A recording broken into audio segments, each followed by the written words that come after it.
Κυρίες και κύριοι, χαίρετε. Από τις 4 έως τις 6 έχω την ιδιαίτερη τιμή αλλά και την ευκαιρία να σας παρουσιάσω τους ανθρώπους πίσω από τις κάμερες και όχι μόνο. Τους ανθρώπους της ΕΡΤ που χωρίς αυτούς η δυνατότητα εκπομπής θα ήταν αδύνατη. Τους ανθρώπους που αποτέλεσαν και αποτελούν τη μαγιά για τη λειτουργία και το στήσιμο των ιδιωτικών καναλιών. Που έκαναν την ΕΡΤ πρωτοπόρα σε τεχνογνωσία, τεχνολογικά, νέες επενδύσεις.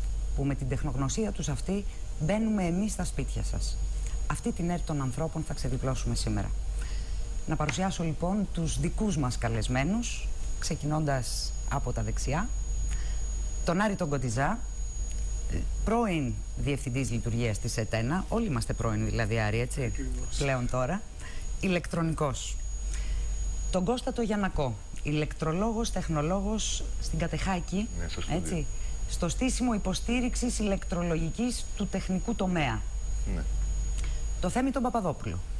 Γεια σου, Θέμη. Ηλεκτρονικός μηχανικός στον κεντρικό έλεγχο της τηλεόρασης. Και έχεις πολλά να μας πεις σε αυτό το τομέα. Ευχαριστώ. Ο Γιώργος ο Σταμέλος, ηλεκτρολόγος μηχανικός, προϊστάμενος του τμήματος μελετών και εγκατάστασης πομπών και αναμεταδοτών. Επίσης ένα μεγάλο κεφάλαιο που θα πρέπει να μας δώσεις πολλές εξηγήσεις γι' αυτό. Και τον Παντελή το Γεωργίου, το μικρότερο της παρέας, ναι. Έτσι, ηλεκτρονικός μηχανικός τεχνολόγος στο τμήμα μοντάζ. Καλησπέρα σας λοιπόν, κύριοι. Γιώργο Σταμέλο, θα ήθελα να ξεκινήσω από σένα. Είσαι στον κεντρικό έλεγχο. Αυτή τη στιγμή το δίκτυό μας, το δίκτυο εκπομπής, λέγαμε και νωρίτερα στο διάδρομο, αντιμετωπίζει δύο πολύ μεγάλα θέματα. Θέματα από το μαύρο που υφιστάμεθα τώρα, όχι μόνο ο ελληνικός λαός, αλλά και εσείς σαν τεχνολογία, εδώ και τόσες μέρες. Τι σημαίνει αυτό? Μάλιστα. Μου εξήγησες νωρίτερα ότι μπορεί να προκαλέσει βλάβες μη αναστρέψιμες. Για να δώσουμε λιγάκι στο κοινό μας να καταλάβει τι είδους αναστρέψιμες βλάβες μπορεί να προκληθούν. Λοιπόν, ας πάρουμε τα πράγματα λίγο από την αρχή. Η ΕΡΤ, από την 11η Ιουνίου. Και λίγο πιο πριν, θα λέω εγώ. Λοιπόν, η ΕΡΤ ξεκίνησε πιλωτικά από το 2006 τις ψηφιακές εκπομπές, πρωτοπορώντας και πάλι. Εν συνεχεία με την Kia 21161 ξεκίνησε η μετάβαση της ψηφιακής ευρύ εκπομπής. Αυτή η μετάβαση προέβλεπε 23 σημεία, εγκατάσταση σε 23 σημεία σε όλη την επικράτεια και μάλιστα προέβλεπε την ταυτόχρονη εκπομπή για ένα μεγάλο διάστημα αναλογικού και ψηφιακού σήματος. Η ΕΡΤ προχωρούσε βήμα-βήμα με συντονιστή το Υπουργείο Μεταφορών και Τηλεπικοινωνιών. Είχε καταφέρει να εγκαταστήσει περίπου στα, αν θυμάμαι καλά, 10 κέντρα εκπομπής μαζί με τον αντίστοιχο ιδιώτη πάροχο. Ώσου ήρθε η καινούργια Kia, δημοσιεύθηκε τον Οκτώβριο του 2012. Η Kia αυτή προβλέπει την οριστική. Είχε αρχίσει ήδη η κρίση, έτσι.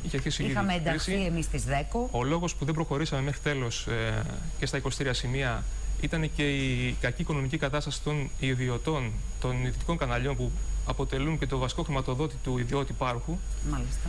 Αυτό τρέναρε και μας αναγκαστικά, γιατί η ΕΡΤ πήγαινε ταυτόχρονα, όπως προείπα, με συντονιστή του Υπουργείου πάντα, για λόγους καθαρά τεχνικούς και να μην προκληθεί σύγχυση και τέλος πάντων δυσλειτουργία σε κάθε περιοχή που που ξεκινούσε και ενεργοποιούταν η ψηφιακή εκπομπή. Δηλαδή η ΕΡΤ ήταν ο πυλώνας λειτουργίας και όλων των άλλων ιδιωτικών καναλιών, έτσι. Δεν θα το έλεγα ακριβώς έτσι, απλά η ΕΡΤ είχε συμβιβαστεί και πήγαινε βήμα-βήμα μαζί με την ανάπτυξη του αντίστοιχου δικτύου των ιδιωτικών καναλιών για τους λόγους που είπα, καθαρά τεχνικούς και μη πρόκλησης, όχλησης στον κόσμο κτλ. Αυτό όμως αποτέλεσε και τροχοπέδιο σε ένα σημείο, γιατί παγώνοντας επενδύσεις οι ιδιώτες πάροχοι ή μειώνοντας τις επενδύσεις, μοιραίως είχαμε το αποτέλεσμα. Δηλαδή δεν ολοκληρώθηκαν τα 23 σημεία. Ένα είναι αυτό η άμεση συνέπεια. Και το δεύτερο είναι ότι μας πρόλαβαν οι εξελίξεις με την επόμενη Kia, με την επόμενη κοινή υπουργική απόφαση που ήρθε και δημοσιοποιήθηκε τον Οκτώβριο του 2012. Η Kia αυτή τι προβλέπει τώρα? Η Kia αυτή προβλέπει την ολική μετάβαση στην καθαρά ψηφιακή ευρύ εκπομπή, που σημαίνει ότι θα πρέπει να γίνει πάυση όλης της αναλογικής εκπομπής με ό,τι μπορεί να συνεπάγεται αυτό. Ο κίνδυνος τώρα που είχαμε αναφέρει προηγουμένως σχετίζεται ακριβώς με αυτό το γεγονός. Για ποιο λόγο? Υπάρχουν κάποια... Να αναφέρουμε την οριστική ημερομηνία της λύσης της εκπομπής του αναλογικού σήματος. Η ημερομηνία αυτή είναι άμεσα συνδεδεμένη με την υποχρέωση γενικότερα της χώρας μας να συμμορφωθεί με ευρωπαϊκούς κανόνες και κανονισμούς σχετικά με το ψηφιακό μέρισμα. Ναι. Το ψηφιακό μέρισμα είναι η εκχώρηση κάποιων συχνοτήτων της μπάντας UHF από το 61 κανάλι μέχρι το 68 στους παρόχους κινητής τηλεφωνίας για άλλες υπηρεσίες. Μάλιστα. Η χώρα μας έχει υποχρέωση με μια καινούργια παράταση που πήραμε μέχρι τον Νοέμβριο του 2014 να έχει παραχωρήσει να έχει εκχωρήσει αυτή την περιοχή συχνοτήτων. Όπως καταλαβαίνετε, αυτό σημαίνει ότι θα πρέπει να έχει ολοκληρωθεί η ψηφιακή μετάβαση. Και όταν είναι ψηφιακή μετάβαση βάσει της κοινής υπουργικής απόφασης 42.800 του 2012 θα πρέπει να έχουν ενεργοποιηθεί 156 σημεία εκπομπής. Έτσι. Αυτό σημαίνει ότι θα πρέπει η ΕΡΤ ήδη να δούλευε τώρα και να έκανε εγκαταστάσεις. Πράγμα το οποίο... Είναι οι επιπτώσεις του μαύρου τώρα, έτσι. Ναι. Και το βασικότερο σημείο που πρέπει να προσέξουμε, και εδώ έγινε αυτό που σας είπα προηγουμένως, ότι είναι μία αναστρέψιμη τυχόν βλάβη, είναι ότι αν δεν είμαστε μέσα στα περιθώρια, αυτά που ορίζονται, πολύ πιθανό να χάσουμε και το δίκτυο. Αν αναλογιστούμε και το πρόσφατο σχέδιο που είχε δημοσιευθεί για την διαβούλευση από την Εθνική Επιτροπή Τηλεπικοινωνιών και Ταχυδρομείων σχετικά με την αδειοδότηση των παρόχων δικτύου. Αυτό το σχέδιο προέβλεπε και ανέφερε ρητός μέσα ότι όποιος πάροχος δικτύου δεν είναι συνεπής στις υποχρεώσεις του μέσα στα χρονοδιαγράμματα που ορίζονται, τότε αυτοδικαίως πηγαίνει το δίκτυο, η άδειά του μάλλον, στον επόμενο πάροχο. Που, για να λέμε και τα πράγματα με το όνομά τους, αυτή τη στιγμή ο επόμενος πάροχος ποιος είναι? Η Digea. Αυτός που θα προκύψει από τον διαγωνισμό. Φοβόμαστε να πούμε τις λέξεις. Λοιπόν, δεν ξέρω αν θέλεις να πεις κάτι άλλο, Γιώργο. Δεν θέλω να προσθέσω τίποτα άλλο προς αυτό. Οι διαγωνισμοί παγώσαν. Ναι, σωστά. Αυτό είναι ένα άλλο κομμάτι που αυτό που σας είπα προηγουμένως είναι ο δεύτερος κίνδυνος, να μην προλάβουμε να κάνουμε την προμήθεια του απαιτούμενου εξοπλισμού, ούτως ώστε να είμαστε κι εμείς συνεπείς ύστερα, εάν ξεκινήσει ο δημόσιος τηλεοπτικός φορέας όπως έχει ανακοινωθεί, να είμαστε κι εμείς συνεπείς ύστερα στις υποχρεώσεις μας. Όταν έπεσε το μαύρο, εμείς ήδη τρέχαμε πολλές διαδικασίες διαγωνισμών. Υπάρχουν διαγωνισμοί οι οποίοι έχουν ολοκληρωθεί και οι προμηθευτές ακόμα είναι σε διαδικασία πληρωμής. Όπως καταλαβαίνετε, έχει δημιουργηθεί ένα τεράστιο ζήτημα για αυτούς. Υπάρχει ο μεγάλος διαγωνισμός που είχε ετοιμαστεί και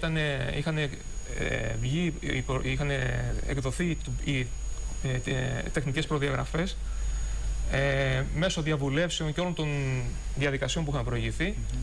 Είχε γίνει και το αίτημα παραγγελίας επισήμως, είχε περάσει όλη την ιεραρχία, είχε φτάσει μέχρι το Διοικητικό Συμβούλιο της ΕΡΤ. Ήταν έτοιμος ο διαγωνισμός να προκηρυχθεί. Αυτό πάγωσε, όπως καταλαβαίνετε. Παγώνοντας ο χρόνος από τις 11 Ιουνίου και μετά, έχουν παγώσει όλες αυτές οι διαδικασίες. Μάλιστα. Και πιστεύω, κατά τη γνώμη μου, ότι άμεσα, αν θέλουμε να είμαστε εντάξει απέναντι στο δημόσιο ραδιοτηλεοπτικό φορέα, όποιος και να είναι αυτός, είτε ονομάζεται ΕΡΤ ή οπωσδήποτε αλλιώς, θα πρέπει αυτές οι διαδικασίες να ξεκινήσουν άμεσα. Μάλιστα. Διαφορετικά, διατρέχουμε όλους αυτούς τους κινδύνους που σας εξήγησα. Άρη Κοτιζά, έρχομαι σε σένα. ΕΡΤ πειρατική, στις συχνότητες που εξέπεμπε η ΕΡΤ, ήδη έχουν εμφανιστεί κάποιοι. Παράνομα. Με μπάρες. Τι σημαίνει αυτό το πράγμα? Θα έπρεπε ήδη να είχε μπει εισαγγελέας? Αυτό σημαίνει ότι και με βάση την απόφαση των κυβερνώντων πρέπει να καθαρίσει το τοπίο και οι συχνότητες να παραδοθούν πίσω στην ΕΡΤ. Όποιος έχει παρανομήσει θα πρέπει η δικαιοσύνη να επιληφθεί, και εφόσον επιληφθεί η δικαιοσύνη, νομίζω ότι πρέπει να αποκατασταθεί η νομιμότητα, να δοθούν οι συχνότητες αυτές που ανήκουν στην ΕΡΤ όπως ορίζει ο νόμος, ή αν η πολιτεία αποφασίσει διαφορετικά, θα πρέπει επιτέλους να λειτουργήσει η πολιτεία με τις διαδικασίες που έχει και να προκηρύξει τις συχνότητες. Αλλά μέχρι τότε... Αν ουσιαστικά, δηλαδή, Άρη μου, μας θεωρούν εμάς καταληψίες του κτηρίου και της εκπομπής από αυτές τις συχνότητες, τότε οι άλλοι πώς θα έπρεπε να χαρακτηρίζονται? Μα δεν ξέρω αν γνωρίζετε ότι η μόνη που ήταν νόμιμη ήταν η ΕΡΤ. Η ΕΡΤ βρισκόταν στα δικαστήρια μία φορά τη βδομάδα τουλάχιστον για ακριβώς αυτό το λόγο. Επειδή προέρχεται από το παρελθόν, είχε τεράστια ιστορία. Ανέπτυξε ένα δίκτυο που κάλυπτε το 99,9. Μπαίνω σε άλλα χωράφια τώρα εγώ, αλλά τέλος πάντων εντάξει. καλύπτει το 99,9% του ελληνικού εδάφους και το 100% του πληθυσμού. Να σε πληρώσω κάτι σε αυτό. Για να καλυφθεί, να επιτευχθεί αυτό το ποσοστό κάλυψης, πληθυσμιακής κάλυψης, έχουμε εγκαταστήσει στην αναλογική εποχή περίπου στους 1.100 αναμεταδότες ανά την επικράτεια. Αυτό τι σημαίνει? Ότι τα 156 σημεία που προβλέπει η κοινή υπουργική απόφαση θα καλύψουν, βάσει και τις μελέτες που έχει γίνει, περίπου στο 97% πληθυσμιακά. Το 3% που απομένει μέχρι το 100% μη σας φαίνεται πολύ μικρό, γιατί μετά δεν είναι γραμμική η σχέση ανάπτυξη του δικτύου σε σχέση με το κόστος. Μπορούμε να το δώσουμε έτσι πιο απλά για να το καταλάβει ο κόσμος τι σημαίνει αυτό το 3%. Θα χρειαστεί μεγάλο διάστημα, χρονικό διάστημα, και λαμβάνοντας υπόψη ότι θα γίνει οριστική πάυση της αναλογικής εκπομπής, ο κάτοικος και της πιο απομακρυσμένης περιοχής δεν θα έχει εναλλακτική λύση μέχρι να πάει να γίνει εγκατάσταση στο ψηφιακό σήμα, δηλαδή. Να φτάσει μέχρι εκεί το ψηφιακό σήμα. Βέβαια, για τον ιδιώτη πάροχο, η πολιτεία έχει προβλέψει και έχει αναθέσει την υποχρέωση αυτή στους Δήμους. Μάλιστα. Πρέπει να το πούμε και αυτό. Μετακυλίονται δηλαδή τα κόστη στους Δήμους. Ένα επιπλέον βάρος. Όπως γινόταν και με την αναλογική τηλεόραση. Το ίδιο έγινε και με την αναλογική τηλεόραση. Τα περισσότερα σημεία κάλυψης απομακρυσμένα γινόταν με ευθύνη των Δήμων μέχρι τώρα. Να έρθουμε λιγάκι και στον ανθρώπινο παράγοντα. Κώστα Γιαννακέ, τα τελευταία χρόνια της κρίσης έφυγαν αρκετοί από την ΕΡΤ. Όλες οι ειδικότητες, δημοσιογράφοι, τεχνικοί, αντιμετώπιζαν πρόβλημα λειτουργικό. Ναι, εγώ μπορώ να... δίνουμε αυτό το άρτιο αποτέλεσμα στον κόσμο? Εγώ μπορώ να σου μιλήσω για τον τεχνικό τομέα στον οποίο εργάζομαι. Μπορώ να σου πω ότι πάρα πολλοί κόσμος έφυγε τα τελευταία χρόνια με σύνταξη και δεν αναπληρώθηκαν αυτές οι θέσεις. Με αποτέλεσμα τα τμήματα, πολλά τμήματα, μαζί και το δικό μου, να έχουν πολύ σοβαρά προβλήματα επάνδρωσης. Υπήρχε δουλειά που έπρεπε να βγει. Υπήρχαν βάρδιες που έπρεπε να καλυφθούν. Πολλά τμήματα έχουν 24 ώρες κάλυψη βαρδιών. Και εκεί κληθήκαμε, δεδομένης και της κρίσης, να... Πες με ένα χαρακτηριστικό παράδειγμα. Θα σου πω τώρα. Ένα τμήμα το οποίο χρειάζεται άνθρωπος 24 ώρες το 24ωρο. Ο κεντρικός έλεγχος που έχουμε ένα συνάδελφο εδώ που δουλεύει, η ροή προγράμματος, το ηλεκτρολόγιο που είναι το δικό μου τμήμα. Όλα αυτά χρειάζονται όλο το 24ωρο. Εφόσον εκπέμπει το κανάλι, πρέπει κάποιοι άνθρωποι να είναι στο πόστο τους. Εφόσον παίζει εικόνα και δουλεύει και τα μηχανήματα δεν έχουν κλείσει, πρέπει να είναι και αυτοί που τα χειρίζονται και αυτοί που τα επιτηρούν σε κάποια πόστα. Είναι και το ραδιόφωνο μέσα, έτσι. Και στο ραδιόφωνο. Και στο ραδιόφωνο, για να μην το ξεχνάμε. Εγώ δουλεύω στην τηλεόραση, γι' αυτό ξέρω να σου πω καλύτερα για την τηλεόραση. Λοιπόν, κληθήκαμε λοιπόν τότε. Να καλέσουμε στο στούντιο όλους, έτσι. Κληθήκαμε λοιπόν τότε από τους προϊσταμένους διευθυντές. Μας ζητήσανε να βάλουμε πλάτη, όπως μας είπανε, να βοηθήσουμε να κρατηθεί η ΕΡΤ, να δουλεύει σωστά. Μας πιάσαν στο φιλότιμο, έτσι, και δουλέψαμε. Για να έλθουν μετά να μας κατηγορήσουν διεφθαρμένους εργαζόμενους. Δουλέψαμε παραπάνω από όσο μας αναλογούσε. Δεν είναι τυχαίο ότι εμένα προσωπικά μου χρωστάει η ΕΡΤ 30 ρεπό. Πώς βρέθηκαν αυτά, μπορείτε να καταλάβετε. Όταν δουλεύεις χωρίς ρεπό, όταν δουλεύεις πρωινή βάρδια και την ίδια μέρα το βράδυ, μετά τις 12 ξενύχτη, ή ανάποδα να σχολιάσω. Που σημαίνει βραδινά. Καλά, βραδινά, υπερορίες τα λοιπά κάνουμε έτσι κι αλλιώς. Αλλά το θέμα είναι ότι όταν σχολάς 1 ή 2 το βράδυ και ξαναδουλεύεις 7.30 το πρωί, είναι λίγο απάνθρωπο. Μάλιστα. Και όμως το κάναμε, βάλαμε πλάτη, δώσαμε τον καλύτερο εαυτό μας και το αποτέλεσμα το είδαν. Μάλιστα. Επίσης, επειδή αναφέρθηκε. Είναι και κάποιες προσλήψεις που έγιναν μέσω ΑΣΕΠ. Αυτό θέλω να πω. Επειδή αναφέρθηκαν πολλά για αναξιοκρατία, για την ΕΡΤ, για βολεμένους, για το ένα για το άλλο. Πάρα πολλοί εκεί μέσα μπήκαμε με τον ΑΣΕΠ του 2004 και του 2006. Είμαστε άνθρωποι που έχουμε μπει αξιοκρατικά, που έχουμε κριθεί από τον ΑΣΕΠ και αναρωτιόμαστε τι θα γίνει τώρα, γιατί μιλάνε η κυβέρνηση για ένα νέο φορέα, στον οποίο θα υπάρχει, λέει, διαφάνεια και θα γίνουν προσλήψεις με κριτήρια ΑΣΕΠ. Δηλαδή θα ξανακρίνουν τους ανθρώπους που κρίνανε, θα ξανακρίνουν εμάς που έχουμε περάσει εκεί αξιοκρατικά. Θα συνεχίσουν να μας κατηγορούν όλους χωρίς να ξέρουν κανένα για διαφάνεια και για βολέματα και για τέτοια. Εμένα αυτό με έχει προσβάλει. Και πολλούς συναδέλφους. Και δεν το δέχομαι, δεν μ' αρέσει. Κώστα Παπαδόπουλε, να δούμε λιγάκι τον κεντρικό έλεγχο του φορέα. Θέμη, με συγχωρείς. Να δούμε λιγάκι τον κεντρικό έλεγχο του φορέα όπου λειτουργεί και αυτό σε 24ωρη βάση, έτσι. Και εδώ βέβαια ο ανθρώπινος παράγοντας εξαντλείται. Σίγουρα, έτσι για τον κόσμο που μας παρακολουθεί τώρα, να πούμε ότι ο κεντρικός έλεγχος είναι ο αντίστοιχος πύργος ελέγχου σε ένα αεροδρόμιο. Σε ένα αεροδρόμιο. Και εδώ το αεροδρόμιο είναι τεράστιο. Και δεν θέλουμε εμείς να μεγενθύνουμε. Δώσε μας μια εικόνα. Ναι, η εικόνα είναι ότι υπάρχει μια τέτοια υποδομή που προσφέρει τη δυνατότητα σε αυτό το κομμάτι, στον κεντρικό έλεγχο, να υποστηρίζει όλα τα κανάλια της ΕΡΤ, την ΕΤ1, την ΕΤ, την ΕΤ3 ταυτόχρονα. Και στο ενημερωτικό κομμάτι, και στο αθλητικό και στο πολιτιστικό ταυτόχρονα. Μάλιστα. Και κατά την περίοδο των εκλογών, να σας πω ένα χαρακτηριστικό παράδειγμα, λίγες μέρες πριν τις εκλογές, τις τελευταίες, μπορούσαμε να καλύψουμε τις ομιλίες όλων των αρχηγών ταυτόχρονα. Και αυτό να εκπέμπεται στα κανάλια τα δικά μας, τη ΣΕΡΤ, αλλά ταυτόχρονα να δίνεται και στα ιδιωτικά κανάλια ως pool, αυτό το γνωστό που λέμε, έτσι, το οποίο είναι το οποίο υλικό, βέβαια ποτέ έτσι, δεν πλήρωσαν. Ναι. Έτσι, τα ιδιωτικά κανάλια. Ναι. Εγώ θέλω να εστιάσω στο τεχνολογικό κομμάτι. Θα ρωτήσουμε μετά τον πρώην διευθυντή της ΕΤΕΝΑ να μας τα εξηγήσει αυτά και να μας μιλήσει και για τα μεγάλα πολιτικά γεγονότα τα οποία ήταν υποχρεωμένος ο δημόσιος ραδιοτηλεοπτικός φορέας να τα καλύπτει. Εγώ εστιάζοντας περισσότερο στο τεχνικό κομμάτι και σε συνέχεια των αναφορών των συναδέλφων, να πω ότι εδώ ξετυλίγεται μια τεράστια αλυσίδα, έτσι, στην οποία υπάρχουν κρίκοι.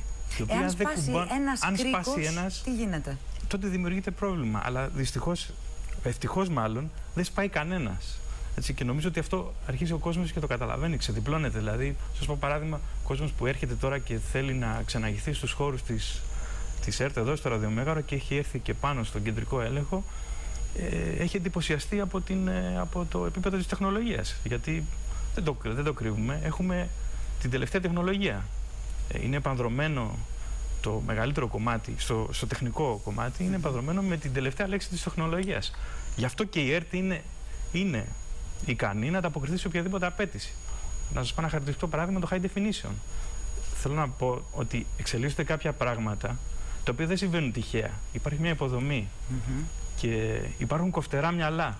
Θέλω να το πω αυτό. Μπορεί να είμαι νέος υπάλληλος, αλλά συνάντησα κοφτερά μυαλά με τεχνογνωσία, με επιμονή, που μελέτησαν και σχεδίασαν πάρα πολύ καλά, φαίνεται, ανταποκρίνεται αυτό στην πράξη, την τεχνολογική υποδομή η οποία μπορεί και ανταποκρίνεται.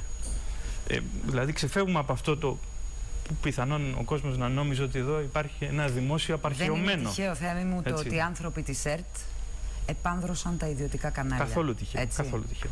Και μπόρεσαν και στήθηκαν και λειτουργήσαν και συνεχίζουν να λειτουργούν όπως λειτουργούν. Υπάρχει μια διαχρονική τεχνογνωσία. Άλλωστε εδώ γεννήθηκε η τηλεόραση. Αυτό δεν το αμφισβητεί κανείς. Μεγάλη κουβέντα. Έτσι. Και έγινε ένα πολύ όμορφο πάντρεμα. Αυτό ήθελα να πω, ότι εγώ διδάχτηκα από ανθρώπους εδώ. Άλλοι υπάρχουν ακόμα και χαίρομαι γι' αυτό, γιατί μαθαίνω από αυτούς. Όλοι μας διδαχθήκαμε. Ο καθένας έγινε ένα πάντρεμα νέων και παλαιών μυαλών εντός εισαγωγικών, έτσι, και έφεραν αυτό το αποτέλεσμα. Γι' αυτό μπορούμε και μιλάμε, έτσι, για την ΕΡΤ όλων. Δεν είναι κάτι το οποίο, ας πούμε, το λέμε για να ευλογήσουμε τα γένια μας, είναι η πραγματικότητα. Θέμη, για πες μου κάτι. Υπήρξαν κάποια κομμάτια, κάποια τμήματα τα οποία δεν αξιοποιήθηκαν? Δεν αξιοποιήθηκαν σε ποιο τομέα, δηλαδή? Τα οποία υπάρχουν στην ΕΡΤ, και μιλάω για εξοπλισμό, έτσι. Τα οποία δεν μας δόθηκε η δυνατότητα, γιατί πολλές φορές έχει ακουστεί. Ξέρετε τι γίνεται στα υπόγεια της ΕΡΤ? Ξέρετε πόσα μηχανήματα έχουμε τα οποία παραμένουν αναξιοποιητά?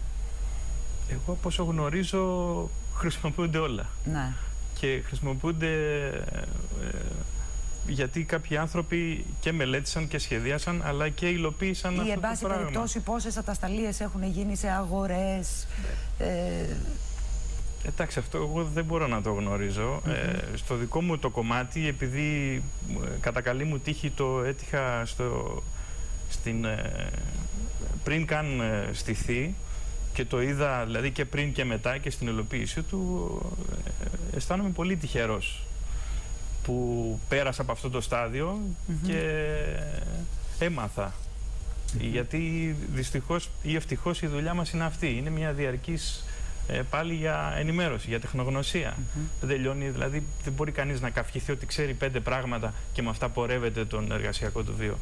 Είναι υποχρεωμένος από τις απαιτήσεις και τις προκλήσεις στις οποίες πρέπει να ανταποκριθεί η ΕΡΤ να είναι μονίμως ενημερωμένος.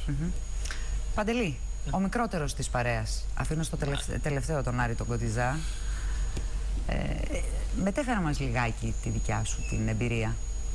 Πόσα χρόνια είσαι στην ΕΡΤ? Εγώ είμαι από το 2002. Ήρθα από τη σχολή μου, έκανα πρακτική εδώ και από τότε έμεινα. Είναι σίγουρο και το έχουμε πει όλοι αυτό ότι η ΕΡΤ είναι ένα μεγάλο σχολείο. Νομίζω οι άνθρωποι της ΕΡΤ έμαθαν πολλά πράγματα σε ανθρώπους που δουλεύουν στο ιδιωτικό τομέα, στα ιδιωτικά κανάλια. Αυτό που μου επηρεάζει περισσότερο, νομίζω, από όλη αυτή την κατάσταση που έχει δημιουργηθεί, είναι ότι όλο το προσωπικό της ΕΡΤ έχει απαξιωθεί. Μέσα σε μια βραδιά, ας πούμε. Ξαφνικά σε ένα βράδυ γίναμε όλοι ανίκανοι, άχρηστοι. Το χειρότερο, διεφθαρμένοι. Νομίζω ότι ο κόσμος δεν καταλαβαίνει πόσοι άνθρωποι δουλεύουν στην ΕΡΤ και τι κάνουν, πώς δουλεύουν. Υπάρχουν ομάδες ανθρώπων στην ΕΡΤ που είναι, πραγματικά έχουν δώσει εξετάσεις. Δείγματα γραφής. Υπάρχει μια μεγάλη ομάδα ανθρώπων που σε κάθε Ολυμπιακούς που γίνονται πηγαίνει και δουλεύει στο ΝΑΟ, που είναι στην ουσία ο οργανισμός που δείχνει τους Ολυμπιακούς, κάτω από σοβαρότατα, πολύ επαγγελματικές συνθήκες εργασίας, με ποιοτικό έλεγχο, που είναι όλα καθορισμένα, και πηγαίνουν και κάνουν τη δουλειά τους σωστά και τους ξαναπαίρνουν. Τους νοικιάζει στην ουσία η ΕΡΤ από τους ανθρώπους στο ΝΑΟ. Υπάρχουν άνθρωποι σε κάθε πόστο που όχι μόνο ξεπερνούν, θέλουν να ξεπερνούν τον εαυτό τους. Όταν πηγαίνει, δηλαδή, θα λέει ένας πομπός σε ένα βουνό πάνω, ένας άνθρωπος της ΕΡΤ πηγαίνει εκεί και το φτιάχνει. Αυτό δεν είναι εύκολο. Και βέβαια είναι και το παράδειγμα ότι τα ιδιωτικά κανάλια έπαιρναν, δεν ήταν λίγες φορές που έπαιρναν την εικόνα της ΕΡΤ, χωρίς βέβαια το ανταποδοτικό σκέλος, έτσι. Ούτως ή άλλως, νομίζω ότι δεν υπήρχε άλλος οργανισμός, ας το πούμε έτσι, που θα μπορούσε να καλύψει όπως κάλυπτε η ΕΡΤ τα γεγονότα. Δεν μπορούσε ένα ιδιωτικό κανάλι να στείλει όπου γίνεται κάτι από ένα συνεργείο. Όλοι, νομίζω, σε αυτό βασίζονταν λίγο στην ΕΡΤ. Και να παίρνουν αυτά που είπατε. Το θέμα είναι ότι όλοι αυτοί οι άνθρωποι που έχουν δώσει εξετάσεις ξαφνικά βρέθηκαν να είναι. Αυτό με ενοχλεί εμένα τουλάχιστον περισσότερο. Χωρίς δουλειά. Ανίκανοι. Και έξω από το χώρο που πραγματικά λειτουργούσαν. Αυτό νομίζω ότι ο κόσμος θα πρέπει να το προσέξει. Να το προσέξει γιατί έγινε αυτό το πράγμα. Και πού μπορεί να οδηγήσει πιο μετά αυτό το πράγμα. Γιατί όπως βγήκαμε ξαφνικά εμείς όλοι άχρηστοι και απολυόμαστε, έτσι μπορεί σε 10 μέρες να βγουν εντελώς άχρηστοι κάποιοι γιατροί και να κλείσει ένα νοσοκομείο. Και να πρέπει να πάει ένας άνθρωπος 100 χιλιόμετρα μακριά για να βρει περίθαλψη. Μα είπαμε ότι το θέμα το δικό μας, το θέμα της ΕΡΤ, των απολύσεων, δεν είναι μόνο εδώ. Έτσι. Είναι ένα πρόβλημα το οποίο αντιμετωπίζει ολόκληρη η ελληνική κοινωνία. Θέλεις να μου μιλήσεις λιγάκι για τις σχέσεις σου και τις συνεργασίες σου με τους δημοσιογράφους? Είσαι σε ένα χώρο που έχει άμεση σχέση, έτσι, και με εμάς. Εντάξει, σίγουρα η δουλειά είναι δουλειά και σίγουρα και εμείς στη δουλειά θα έχεις και τις καλές μέρες και τις κακές μέρες. Εγώ αυτό που έβλεπα είναι ότι ο απλός εργαζόμενος, είτε αυτός ήταν δημοσιογράφος. Υπήρχε κόντρα. Κόντρα. Πολλά μπορεί να υπάρξουν σε συνθήκες εργασίας. Γιατί είναι τεράστιο το άγχος καταρχήν. Αυτό δεν ξέρω αν το ξέρω. Καταλαβαίνει ο κόσμος ότι πάνω επειδή όλα πηγαίνουν με χρόνο πολύ γοργό, ότι όλα είναι λίγο αγχωμένα. Όλα. Σίγουρα πάντως, εγώ αυτό που πιστεύω είναι ότι ο απλός εργαζόμενος, όπως ο δημοσιογράφος, ο τεχνικός, ο οποιοσδήποτε στην ΕΡΤ, δεν ευθύνεται ακριβώς για τις αποφάσεις που παρόντουσαν από το κανάλι. Έτσι. Δεν ήταν. Αυτός ερχόταν κάθε μέρα με τη βάρδια του, στις ώρες που έπρεπε να δουλέψει, δούλευε, έκανε αυτό που έπρεπε να κάνει. Πολλές φορές θεωρώ ότι οι ίδιοι πιέζαμε να κάνουμε ακόμα περισσότερα πράγματα. Θέλαμε να κάνουμε περισσότερα πράγματα. Αλλά ο χρόνος. Αλλά εντάξει, είπαμε, οι επιλογές δεν είναι στον εργαζόμενο. Πάντα με το μέρος δηλαδή, σε έναν πόλεμο δεν ευθύνεται ο φαντάρος, αν δεν πάει κάτι καλά. Και αυτό κυρίως βέβαια στον τομέα της ενημέρωσης, έτσι. Φαντάζομαι αυτό πρέπει να έχει βάση παντού. Δηλαδή, ο εργαζόμενος δεν ευθύνεται για τις επιλογές της εταιρείας. Αν η εταιρεία θεωρηθεί κάποια στιγμή ότι δεν έκανε σωστές επιλογές και οι επιλογές αυτές δεν ήταν σωστές από θέμα αξιοκρατίας, ας πούμε, δεν ευθύνεται ένας δημοσιογράφος που έκανε ένα θέμα για τις ειδήσεις. Δεν ευθύνεται ο άνθρωπος που ήταν στον τεχνικό έλεγχο και φρόντιζε να είναι όλα άρτια και σωστά. Ή ξέρω εγώ, ο άνθρωπος που έτρεχε στο βουνό για να είναι σωστός ο πομπός και να μπορεί να δει σε όποιο αποκαταστημένο χωριό τις ειδήσεις της ΕΡΤ ένας άνθρωπος, ή ακόμα και πιο μακριά, έτσι, γιατί πλέον μιλάμε για. Όλοι αυτοί δεν ευθύνονται για την κατάσταση που υπάρχει σήμερα. Για αν θέλουμε να κάνουμε και την αυτοκριτική μας, το μόνο που μπορούμε να πούμε ότι ευθυνόμαστε είναι ότι ίσως ότι δείξαμε κάποια ανοχή όπως όλοι στην Ελλάδα, για κάποια πράγματα που γίνανε στην Ελλάδα. Αλλά δεν νομίζω ότι η ανοχή που μπορεί να έδειξε κάποιος σε κάποια πράγματα που θα έβλεπε ότι γίνονται μπροστά του είναι ακριβώς η ίδια ευθύνη που έχει κάποιος που παίρνει τις αποφάσεις και λέει ότι θα γίνει έτσι και έτσι και έτσι το πράγμα. Μάλιστα. Και φτάνω σε σένα, Άρη Κοντιζά. Η κάλυψη των μεγάλων πολιτικών γεγονότων. Όλοι γνωρίζουμε ότι αρμοδιότητα είναι της δημόσιας ραδιοτηλεόρασης. Να σταθούμε λιγάκι σε αυτό. Τι είναι αυτό που μας ξεχωρίζει από τον ιδιωτικό ανταγωνισμό, Άρη? Να μου επιτρέψεις να ανέβουμε λίγο πιο ψηλά, να δούμε λίγο τη δημόσια ραδιοτηλεόραση. Η δημόσια ραδιοτηλεόραση στην Ευρώπη, που αυτή την εποχή, όπως ξέρετε, μας συμπαρίσταται καθολικά, δεν το κάνει τυχαία. Δεν το κάνει τυχαία γιατί αποτελεί συστατικό του πολιτισμού της Ευρώπης και συστατικό της δημοκρατίας κάθε μία από τις χώρες. Και μιας και έχω ταξιδέψει αρκετά στην Ευρώπη και έχουμε πάει σε πάρα πολλές χώρες και στην κεντρική Ευρώπη που υπάρχει μια συγκεκριμένη κουλτούρα, νοοτροπία, και στην δυτική και στη βόρεια, είδαμε λοιπόν τι σημαίνει δημόσια ραδιοτηλεόραση και τι σημαίνει θεσμός δημόσια ραδιοτηλεόραση. Τι σημαίνει, Άρη, για πες. Μπορώ να πω ότι είναι στο κέντρο του δημοκρατικού πολιτεύματος και ο λόγος είναι πάρα πολύ κρίσιμος.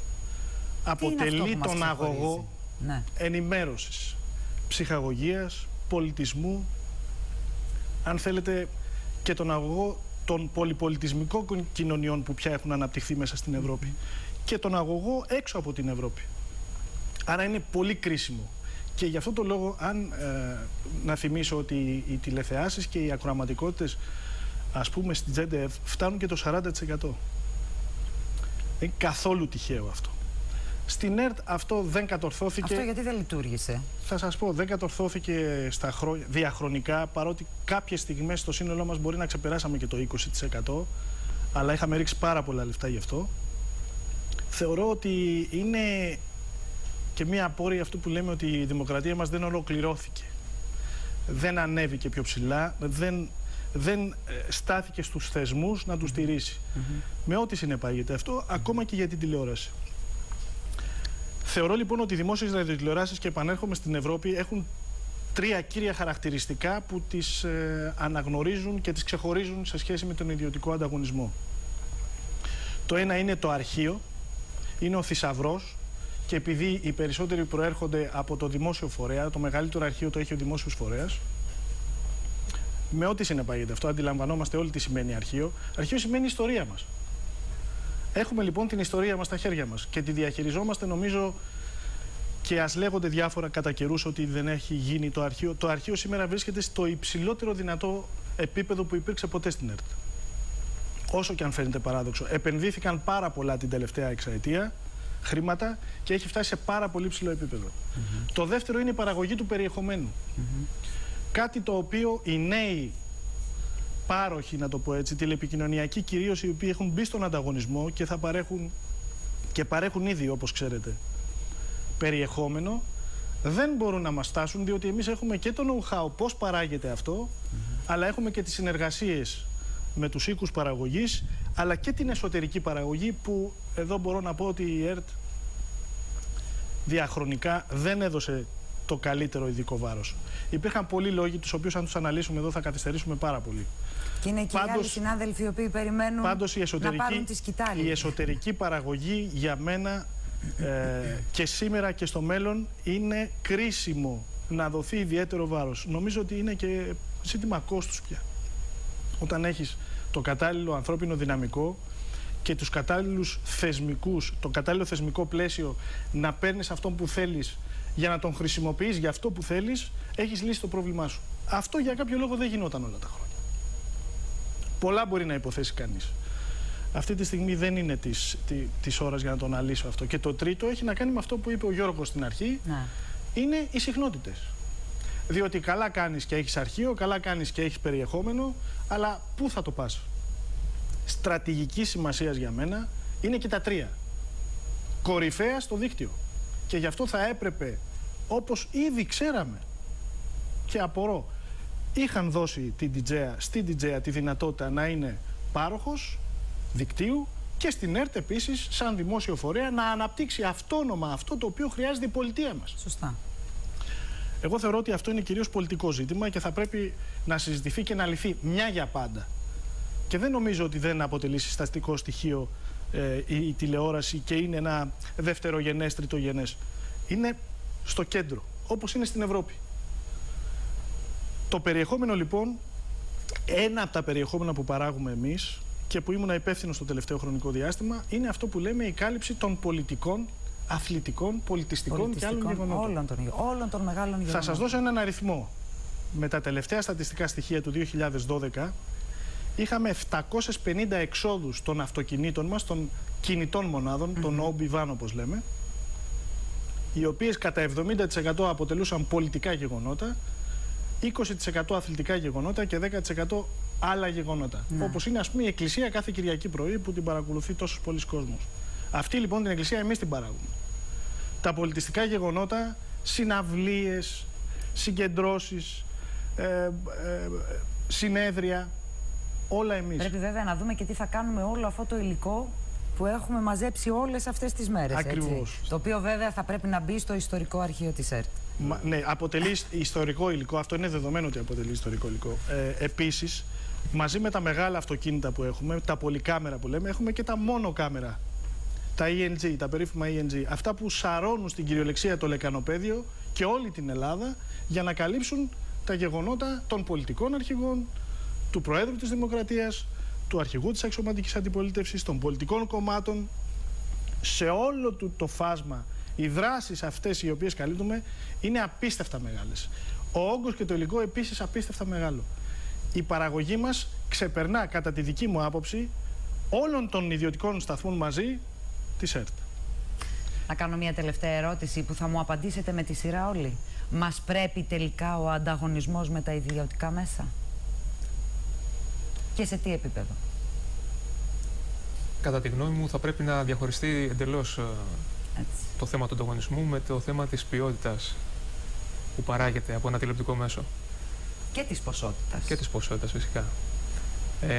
Όταν είσαι κάτω από την πίεση του στενού ανταγωνισμού με τους όρους που έχουν τεθεί εδώ στο δικό μας περιβάλλον, το ελληνικό περιβάλλον, τότε σίγουρα δεν βοηθάει καθόλου προς την κατεύθυνση να παραχθεί ποιοτικό αποτέλεσμα. Και αυτό το έχω δει επειδή έχω δουλέψει και σε ιδιωτικό τηλεοπτικό μέσο. Έχω δει με ποιους τρόπους και με τι κριτήρια παράγεται το περιεχόμενο. Οπότε έχω μια καλή άποψη για το συγκεκριμένο θέμα. Τώρα όσον αφορά το θέμα των συχνοτήτων, που είναι και της αρμοδιότητας της δικής μου περισσότερο, πιστεύω ότι θα πρέπει οπωσδήποτε να μπει ο δημόσιος ραδιοτηλεοπτικός φορέας στο παιχνίδι που γίνεται αυτή τη στιγμή. Μας σταματήσανε και μας βγάλανε τελείως εκτός παιχνιδιού όσον αφορά την διαβούλευση, που είναι δημοκρατικό, κατά τη γνώμη μου, μια δημοκρατική διαδικασία. Η διαβούλευση η οποία περιέχει στοιχεία μέσα που πρέπει η ΕΡΤ να υποστηρίξει και να καταθέσει την άποψή της, ή αν δεν θέλουμε ΕΡΤ, ο επόμενος ραδιοτηλεοπτικός φορέας, για το λόγο ότι... Είμαστε κάθετοι, θέλουμε ΕΡΤ. Okay. Από την πορεία που θα έχει λοιπόν αυτή η διαβούλευση και εν τέλει τα αποτελέσματα του διαγωνισμού, πιστεύω ότι θα κριθεί και η ποιότητα της δημοκρατίας μας. Γιατί για φανταστείτε να υπάρχει ένας κυρίαρχος πάροχος δικτύου που ενδεχομένως στη σύνθεσή του μέσα την εταιρική υπάρχουν και μεγαλοπάροχοι περιεχομένου, τι δημοκρατία θα υπάρχει στη συνέχεια? Κώστα Γιαννακέ. Η ΕΡΤ ποτέ δεν λειτουργήσε ανταγωνιστικά προς τα δυτικά κανάλια και δεν είναι και αυτός ο ρόλος της. Αλλιώς θα παίζαμε κάθε βράδυ τουρκικό κι εμείς. Έτσι απλά. Λοιπόν, η ΕΡΤ είναι υποχρεωμένη να προάγει την ενημέρωση και τον πολιτισμό. Όπως είπε και ο Άρης πριν από λίγο, της κοστίζει πάρα πολύ να καλύπτει όλα αυτά τα πολιτικά γεγονότα που δεν φέρουν νούμερα τηλεθέασης. Δηλαδή για τα 3 λεπτά, 5 λεπτά που θα παίξει το δελτίο ειδήσεων ένα απόσπασμα από κάποια συνάντηση πολιτικών ή κάποια ομιλία, δεν είναι κάτι που φέρνει τηλεθέαση. Το παίρνουν τα άλλα κανάλια δωρεάν με τα πουλ, το παίζουν και αυτοί, αλλά το κόστος για να παράξει αυτά τα 3 λεπτά είναι πολύ μεγάλο και δεν συμφέρει τους ιδιώτες να το κάνουν. Εμείς είμαστε υποχρεωμένοι να το κάνουμε. Δεν είμαστε ανταγωνιστές λοιπόν. Δουλεύουμε σε άλλη κατεύθυνση, έχουμε άλλο ρόλο. Δεν μπορεί να συγκριθεί το ένα με το άλλο. Αλλιώς, όπως προείπα, θα αρχίσουμε και εμείς να παίζουμε τουρκικά, πρωινάδικα να έχουμε άλλο ένα κανάλι τέτοιο επίπεδο. Δεν είναι αυτή η θέση μας. Μάλιστα. Θέμη Παπαδόπουλε. Νομίζω ότι η ΕΡΤ δεν πρέπει μόνο για μας, τους εργαζόμενους. Πρέπει για όλους, για όλο τον ελληνικό λαό. Και θα πω ένα χαρακτηριστικό παράδειγμα που το έζησα αυτές τις μέρες, που το ραδιομέγαρο κατακλείστηκε από κόσμο, που απόλαυσε τη Συμφωνική Ορχήστρα της ΕΡΤ.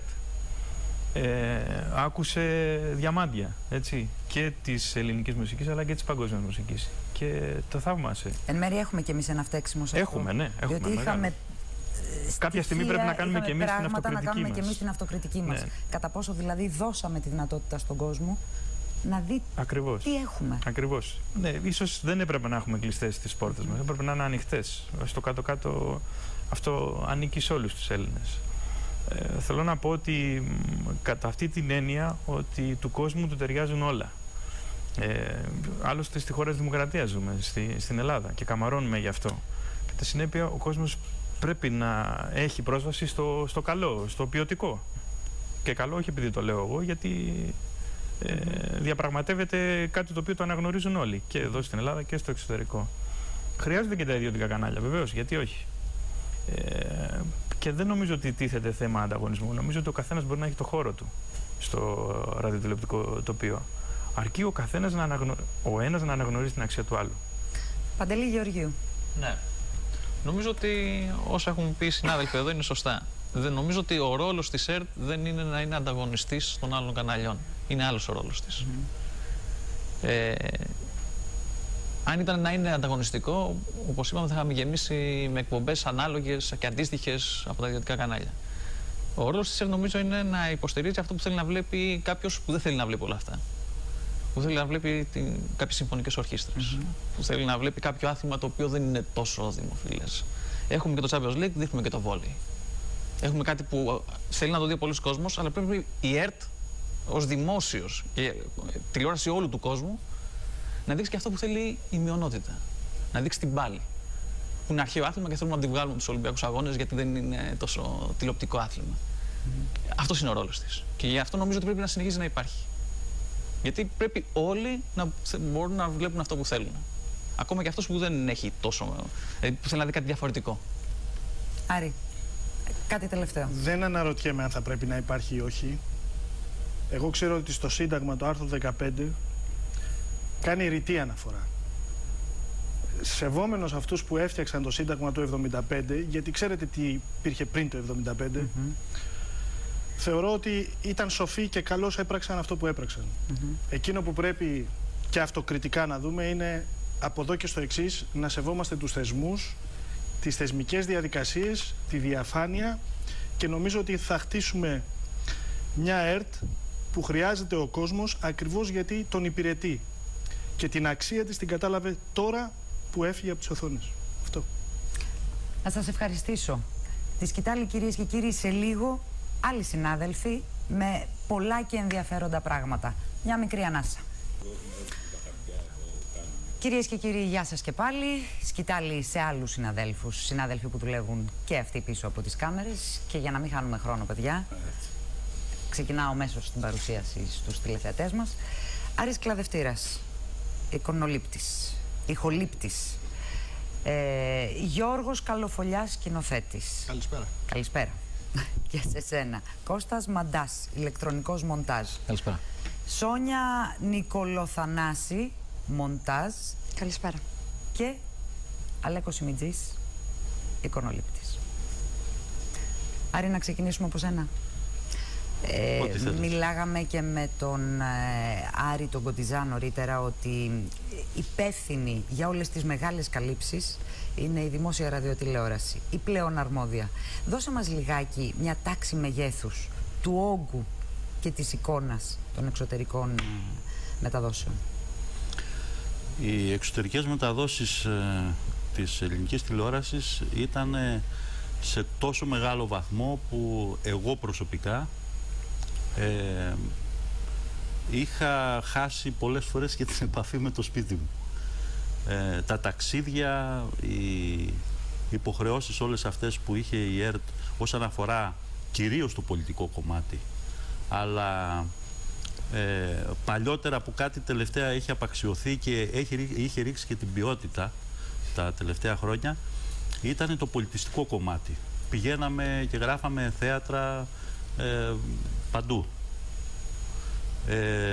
Συναυλίες, ντοκιμαντέρ, ό,τι μπορεί να έχει η τηλεόραση. Άρη, από πότε άρχισε να φθήνει όλη αυτή η ιστορία? Αυτή η ιστορία άρχισε να φθήνει λίγο πριν τους Ολυμπιακούς Αγώνες.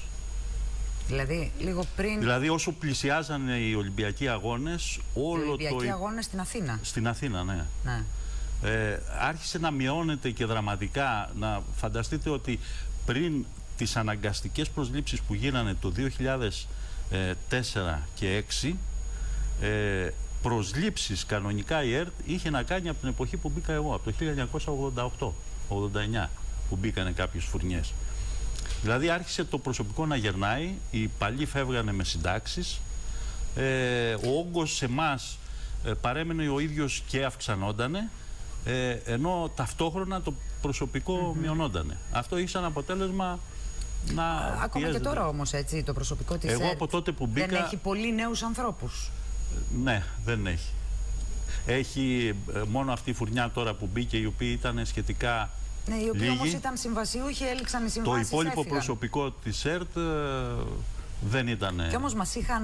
Απλώς όλοι σας έχει μια λίγο πολύ τεράστια πείρα, ας το διακρίνεται πούμε, αυτό το μια δυσλειτουργία λόγω της έλλειψης προσωπικού. Ωστόσο, κατηγορηθήκαμε πάρα πολλές φορές ότι υπήρχε υπερπληθώρα και ότι θα μπορούσαν ακόμα και τώρα οι κυβερνώντες ισχυρίζονται ότι ήμασταν πάρα πολλοί, ξοδεύαμε πάρα πολλά λεφτά και δεν μπορούσαν Η να ανταποκριθούν αλήθεια είναι πλέον. ότι ξοδεύονταν πάρα πολλά χρήματα, Ναι. όχι όμως Σε για την μισθοδοσίες. παραγωγή που αρμόζει στον Έλληνα πολίτη και για αυτό που πληρώνει. Τα χρήματα... Για το παραγόμενο έργο της ΕΡΤ. Για το παραγόμενο έργο της ΕΡΤ ήταν πέρα και από τις δυνατότητές της. Το ζήτημα ήταν ότι το ποιοτικό πρόγραμμα το οποίο θα μπορούσαμε εμείς να παράγουμε δινόντανε σε εξωτερικές παραγωγές οι οποίες είχαν υπέρμετρο κόστος. Γι' αυτό έχει καταγγελθεί πολλές φορές ότι συνέβαιναν διάφορα πράγματα. Το πολιτικό σύστημα καλό θα ήταν να είχε εγκαλέσει τους εισαγγελείς να μπουν πολλές φορές να ψάξουν αυτά τα πράγματα, αλλά όχι απλώς φοβάμαι ότι ήταν συμμέτοχο σε αυτή την ιστορία, ήταν και υπέτειο. Διότι και η υψηλή μισθοδοσία δεν αφορούσε την πλειοψηφία των εργαζομένων. Εντάξει, έτσι. όταν εδώ μέσα μπαίναν πολιτικοί φίλοι υπουργών, συγγενείς κτλ. Και θέλανε από το υπάρχον προσωπικό να τους μάθουν και τη δουλειά, να παίρνουν και ψηλότερους μισθούς, γιατί όταν οι γραμματείς ακόμα και των τελευταίων, του τελευταίου Προέδρου ή των γενικών διευθυντών που είχαν στείλει εδώ το πολιτικό σύστημα, έπαιρναν πολύ περισσότερο μισθό από ό,τι έπαιρνε ένας υπάλληλος 25-30 χρονών. Όταν ένας διοικητικός παίρνει 1.000 ευρώ μισθό και έρχεται μια γραμματέας ενός γενικού διευθυντή, η οποία παίρνει 2.000 ευρώ μισθό, αυτό είναι ένα ζήτημα. Γι' αυτό κατηγορηθήκαμε εμείς. Με τον πιο επέσχυντο τρόπο. Και αν μπορώ να συμπληρώσω κάτι πάνω σε αυτά που λέει Βεβαίως, ο Άρης ο Κλαδευτήρας, ειδικά για τις εκτός έδρας μεταδόσεις, έφτανε ο κόσμος να βάζει από την τσέπη του λεφτά. Δηλαδή δουλεύαμε για να δουλέψουμε. Λεφτά πληρώναμε, δηλαδή 35 ευρώ. Και μιλάμε τώρα για το φαγητό, για το φαγητό, για τη διαμονή. Ναι, είναι 65 ευρώ για φαγητό και ύπνο, και τα έξοδα να κινηθείς. Τώρα, αν βρείτε εσείς ξενοδοχείο και φαγητό και ύπνο και έξοδα κίνησης μέσα σε μια πόλη όπως είναι Θεσσαλονίκη, που ξέρουν πολύ καλά πόσο ακριβά είναι, ας πούμε, τα ξενοδοχεία της Θεσσαλονίκης. Πέστε μου εσείς ποιος μπορεί να ζήσει με 65 ευρώ με ξενοδοχείο και φαγητό. Και οι περισσότεροι συνάδελφοι βάζαν από την τσέπη τους. Δηλαδή έπρεπε να πεινάσεις για να μην... Για να πληρώσεις τη γραμματέα. Να κάνω εγώ κάποια παρατήρηση. Τα βάζανε από την τσέπη τους, αλλά τελικά η δουλειά γινότανε. Πάντα γίνεται δουλειά. Η δουλειά γινότανε. Μπορεί γίνεται με αυτοθυσίες και πολλές φορές. Αυτό ήταν θέμα επαγγελματικής συνείδησης όμως, Κώστα. Και θέλω να κάνω μια παρατήρηση εδώ στο θέμα σε αυτό που άρεσε πριν για το θέμα των παραγωγών. Έτυχα εγώ πέρυσι να πάρω μέρος σε μια παραγωγή η οποία έγινε εσωτερική. Δεν είχε καμία σχέση με τις παραγωγές τις εξωτερικές. Ήταν όλοι full high definition. 23 spot το ένα το ένα κομμάτι που κάναμε, το οποίο από ό,τι θυμάμαι η απόφαση που είχε βγει από το Διοικητικό Συμβούλιο ήταν 700 ευρώ για 23 spot high definition. Και θυμάμαι ότι οι συνάδελφοι που είχαν πάει για γυρίσματα. Αυτό μπορούμε να το κάνουμε λιγάκι πιο απλά, να το δώσουμε λιγάκι πιο απλά για να το καταλάβουν και οι τηλεθεατές μας. Οι τηλεθεατές θα καταλάβουν ότι ένα spot σήμερα για να γίνει εκτός ΕΡΤ μπορεί να κοστίσει από 5.000 ευρώ μέχρι δεν ξέρω πόσο. Ναι. Όταν μιλάμε τώρα για ένα spot, όποιο και να είναι αυτό. Ένα on να είναι με 5 πλάνα και να κάνεις ένα μοντάζ. Δεν μπορεί να κοστίσει 50 ευρώ. Μπορεί. Εμείς το κάναμε όμως. Το κόστιζε το κάθε spot 50 ευρώ. Όταν τα 25 spot κάνανε ένα 1.000, λογικό είναι. Θέλω να συμπληρώσω στον Άρη ότι μπορεί να υπήρξε αυτό το πρόβλημα και αυτό που είπε και ο Γιώργος. Με τις εκτός έδρας μετακινήσεις. Ήταν πολύ λίγα τα λεφτά. Οι άνθρωποι παίρνανε 9 ευρώ για εσωτερική μετακίνηση να πάνε στη Τζιά, δεν θυμάμαι πού, να κάνουν τα γυρίσματα τα συγκεκριμένα. Το κάναν όμως. Μπορεί να γκρινιάζανε γιατί πήγαιναν στο λογιστήριο και τους δίνανε ένα δεκάρικο, ούτε καν δεκάρικο, 9 και 80 ήταν η ημερήσια αποζημίωση για να πάνε να κάνουν γύρισμα. Φέραν όμως το υλικό. Και κάναμε μια τεράστια. Κώστα, να σταθούμε λιγάκι σε αυτό, στις εσωτερικές παραγωγές που είχαμε πέρυσι. Τι απήχηση είχαν αυτές στο κοινό. Αυτές οι βέβαια σε σχέση με τις μεικτές αλλά και τις εξωτερικές παραγωγές που πριν από 6 μήνες αντιμετωπίσαμε και τη μήνυ του κόσμου, έτσι. Ναι, ναι. Θα πω πολύ απλά, εντάξει, δεν θα πιάσω στο στόμα μου τις παραγωγές του 1 εκατομμυρίου πριν από 4-5 μήνες, οι οποίες μας βγάλανε και όλους τα κάγκελα. Απλώς θα πιάσω 2 πολύ μικρές παραγωγές για μας. Δεν ακουστήκανε καν, αλλά ακουστήκανε παγκόσμια. Φανταστείτε ότι το True Greece μας το ζήτησε η κινέζικη τηλεόραση για να κάνει αυτή μια μεγάλη παραγωγή στην Κίνα υπέρ της Ελλάδας. Για να διαφημίσει δηλαδή τις ομορφιές της Ελλάδας, όπως είχαμε κάνει εμείς πέρυσι, στην Κίνα. Αυτό δεν νομίζω ότι το έμαθε κανείς. Μόνο εμείς το μάθαμε όταν μας ζητήθηκαν τα πλάνα να τα μεταγράψουμε, να τα στείλουμε στην Κίνα κλπ. Το ίδιο έγινε και με την άλλη μεγάλη παραγωγή, εσωτερική πάλι, για τη φτώχεια, το Why Poverty, πρέπει να το θυμόσαστε. Το ίδιο και αυτό, πάλι ήταν η απόφαση, θυμάμαι, 700-1000 ευρώ τα 25-30 σποτ. Πάλι γίνανε εσωτερικά από τους συναδέλφους που με πάθος δουλεύανε, κάμερες, μοντάζ, ήχος, γραφικά, πράγματα τα οποία δηλαδή, επειδή έχω ζήσει και την ιδιωτική τηλεόραση, γιατί είμαι λίγα χρόνια στη δημόσια, στην ΕΡΤ, αυτά τα πράγματα δεν γινόντουσαν με αυτά τα λεφτά. Το ελάχιστο που μπορούσε να ζητήσει κάποιος ήταν 8πλάσιο, 10πλάσιο ποσό από αυτό. Θέλω να πω ότι οι συνάδελφοι δούλευαν όχι απλώς με μεράκι και με πάθος, αλλά με κάτι παραπάνω. Μπορεί να μην πληρωνόντουσαν με τα προηγούμενα που είπαμε. Είπαμε για τις 2 αυτές μεγάλες παραγωγές. Υπάρχουν και άλλες. Απλώς έτυχε να κάνω εγώ αυτές. Ναι. Ήμουνα και εγώ ένα κομμάτι της αλυσίδας. Υπήρχαν και άλλες, πάρα πολλές. Μία από όλες και αυτές, το Why Poverty θυμάμαι, το κάναμε και 50 λεπτά ντοκιμαντέρ εσωτερικά, το οποίο κόστισε μία μισή βάρδια, 2 βάρδιες. 2 βάρδιες μοντάζ και έβγηκε ένα ντοκιμαντέρ 50 λεπτών. Δεν χρειάζεται να πούμε κάτι άλλο. Που μας κατηγορούν για παραγωγές υπέρογγες. Εγώ αυτό θα πω. Μόνο 700 και 1000 ευρώ για 50 σποτ και 2 βάρδιες μοντάζ για 1 ώρα ντοκιμαντέρ. Δεν νομίζω ότι μπορεί να το κάνει κάποιος άλλος στην Ελλάδα αυτό. Να συμπληρώσω κι εγώ. Γιατί γίνονται μέσα μόνο οι ανταποκριτές και η ειδική έκδοση που κάνα εγώ και όλες οι άλλες βγαίναν έξω? 2 εκπομπές καταφέραμε να κρατήσουμε καθαρά εσωτερικές. Είχαμε τη δυνατότητα να το κάνουμε αυτό. Βεβαίως. Σαν εσωτερική παραγωγή. Αυτές 2 γιατί τις κρατήσαμε? Έχουμε εκπληκτικό εξοπλισμό. Κάναμε 2 εκπομπές. Ήρθε η πρώτη, ανταποκριτές που κάναμε. Ήρθε και δεύτερη, την πήραμε μέσα. Πολλοί στηρίξανε το επιχείρημά τους ότι υπήρξαν και άλλοι συνάδελφοι που αυτή τη στιγμή είναι στην ανεργία και που βρήκαν ένα ψωμί στην ΕΡΤ. Εγώ θα το δεχτώ αυτό αν μου πει κάποιος ποιες είναι αυτές οι εταιρείες παραγωγής που τα παίρνανε. Γιατί είμαι λίγο καιρό στην ΕΡΤ, αλλά ακούω όλο τους ίδιους και τους ίδιους. Εγώ θα έλεγα και ο τρόπος που τα παίρνανε και τα ποσά που τα παίρνανε. Ακριβώς. Γιατί τα παιδιά που δουλεύουν έξω στις παραγωγές, εγώ ξέρω ότι δουλεύουν για ένα κομμάτι ψωμί για 20 ευρώ. Υπήρξε παραγωγή στην Κατεχάκη εδώ και 4-5 χρόνια που νοικιάσαμε, γιατί δεν βάζουμε μέσα την παραγωγή και δίνουμε τη δουλειά έξω. Και όταν φέρανε το κοστολόγιο των φορητών συνεργείων που σε εμάς κόστιζε τίποτα. Τα μεροκάματα τα δικά μας που ούτως ή άλλως πληρώνει η ΕΡΤ, και όταν κάναμε το λογαριασμό κόστιζε ένα φορητό γύρω στα 1.100 ευρώ για να πάει να κάνει ένα γύρισμα. Αρή, να έρθω σε ένα πολύ πιο έτσι ακαθόδε ζήτημα. Δεν υπήρχε κάποτε μια επιτροπή αξιολόγησης και οικονομικής αξιολόγησης για τις επιτροπές που λειτουργούσε στην ΕΡΤ, αλλά και ποιοτικού ελέγχου για το παραγόμενο έργο? Εκεί δεν θα μπορούσαν να ελεγχθούν τα κονδύλια? Θα μπορούσαν, αλλά εσκεμμένα και ιδιαίτερα την εποχή του κυρίου Παναγόπουλου αυτά είχαν καταργηθεί. Παρουσιαστήκαν δηλαδή φαινόμενα απίστευτα. Να κάνουμε Eurovision, ας πούμε, και να μοιράζει στους διευθυντές του, πάρε 50 εκατομμύρια ευρώ, 50.000 ευρώ εσύ, 40 εσύ, 25 εσύ, γιατί πετύχαμε, λέει, να κάνουμε καλή Eurovision. Το προσωπικό είχε τρελαθεί με όλα αυτά. Δούλευε δηλαδή το προσωπικό και ο πρόεδρος μοίραζε 300.000 ευρώ σε διευθυντές και προϊσταμένους για να τους ευχαριστήσει, επειδή δεν ξέρω, αυτά τα πράγματα και προφανώς είχαν προκαλέσει και την κοινωνία και την προκαλούν ακόμη. Είναι απορίας άξιων πώς δεν μπήκε ποτέ εισαγγελέας να διερευνήσει πώς δημόσιοι λειτουργοί, γιατί υπάρχει νόμος. Κανένας δημόσιος λειτουργός δεν μπορεί να παίρνει πάνω από το μισθό του Προέδρου του Αριού Πάγου. Που αυτό παίρνει και ο Πρόεδρος μας σήμερα. Χρήματος. Τότε λοιπόν, όχι μόνο παίρναν τετραπλάσιους, πενταπλάσιους μισθούς, υπήρχαν παρουσιαστές που παίρναν 37.000 ευρώ το μήνα.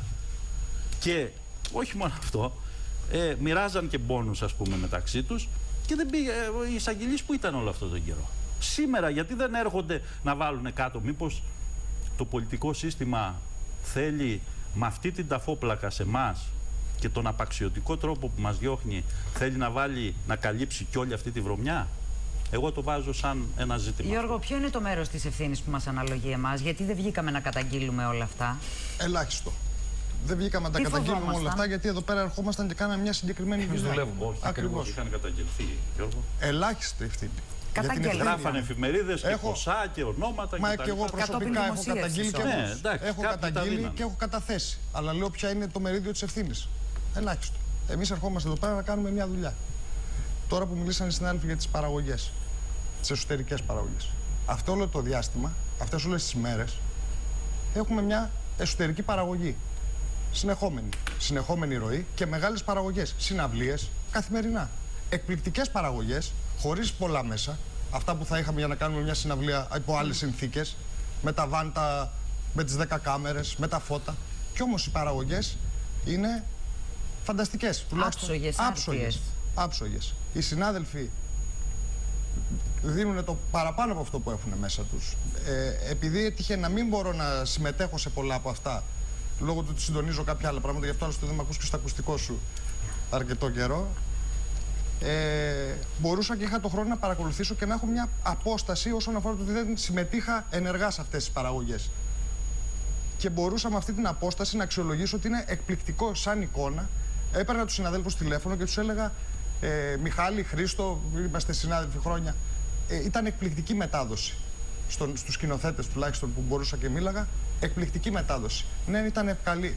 Γράφεις ιστορία του αυτή τη στιγμή. Την εικόνα σου την παίρνει όλος ο κόσμος, το παρακολουθεί όλος ο κόσμος. Μου έκανε τεράστια εντύπωση, ειδικά την ημέρα της συναυλίας μέσα στο στούντιο της ραδιοφωνίας, με την ορχήστρα που κλαίγαν τα παιδιά με τον εθνικό ύμνο. Όταν του είπα αυτή η εικόνα θα μείνει στην ιστορία και ότι θα τη βλέπουμε για τα επόμενα 50 χρόνια. Μου είπε Γιώργο, εκείνη τη στιγμή δεν το καταλάβε κανένας γιατί κλαίγαμε όλοι μέσα. Δηλαδή, όλοι οι συνάδελφοι που ήταν στις κάμερες, οι συνάδελφοι που ήταν στον ήχο, ως σκηνοθέτης, οι άνθρωποι αυτοί κλαίγανε εκείνη τη στιγμή όλοι. Δεν καταλαβαίνανε δηλαδή το τι γίνεται. Όπως και η συναυλία η μεγάλη που έγινε, το Action, μια εκπληκτική παραγωγή, χωρίς μέσα το ξαναλέω, η οποία θα μείνει στην ιστορία. Δηλαδή, αυτές τις ημέρες γίνονται παραγωγές που γράφουν ιστορία.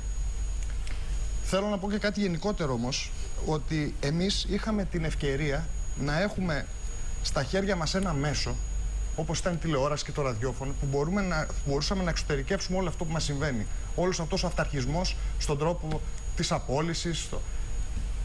Αισθάνομαι ιδιαίτερα,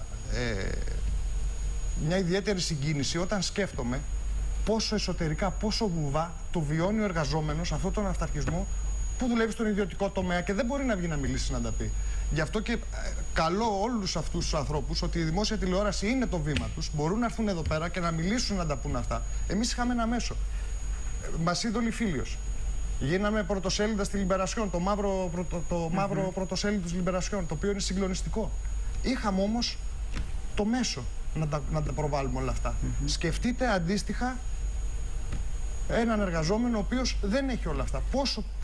Πώς το περνάει αυτό, γι' αυτό και πιστεύω ότι η δημόσια τηλεόραση τουλάχιστον αυτή την περίοδο θα πρέπει να γίνει το βήμα για αυτούς τους ανθρώπους, να μπορούσαν να εκφράσουν όλους αυτούς τους προβληματισμούς, τις αγωνίες που εμείς είχαμε αυτό το μέσο και ξέραμε πώς να το δουλέψουμε, πώς να το χειριστούμε και να το προβάλλουμε αυτό προς τα έξω. Αυτό ήθελα να το καταθέσω έτσι. Σαν κατάθεση ψυχής. Σαν κατάθεση ψυχής, ακριβώς. Συνάδελφε Αλέκο Σιμιτζή, πολλές φορές μέσα από τα μάτια σου μπαίναμε μέσα στα σπίτια των ανθρώπων. Πόσο μπορούσαμε να λειτουργήσουμε ξέχωρα ο ένας από τον άλλο? Εσύ έμπαινες. Εγώ έμπαινα με τη βοήθειά σου. Τώρα θέλω να μου πεις κάτι. Εγώ τώρα τι κάνω εδώ τώρα? Λοιπόν,